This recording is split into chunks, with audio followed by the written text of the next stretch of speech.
Hello friends, in this video I'm going to show you how to change user's password on Windows 11.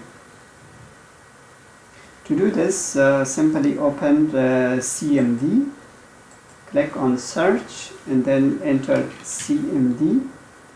Open the command prompt as administrator,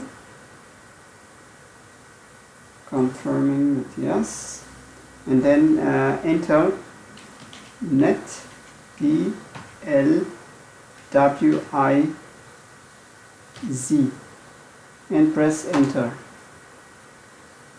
For example, I have here 3 users, so I want to change the password for user 3.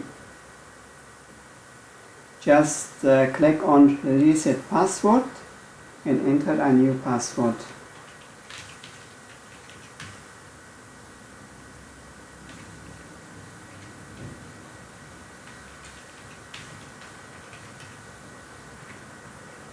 And then click OK.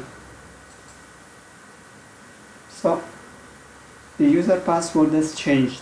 If you want to, this user is created as a standard user. If you want to change this user to as administrator, also you can do it here. Just click on properties and then group membership. Right now this user is under standard user group, and you can change it to administrator. You can select here administrator and then click apply and click OK, and then OK. Thanks for watching this video. Bye.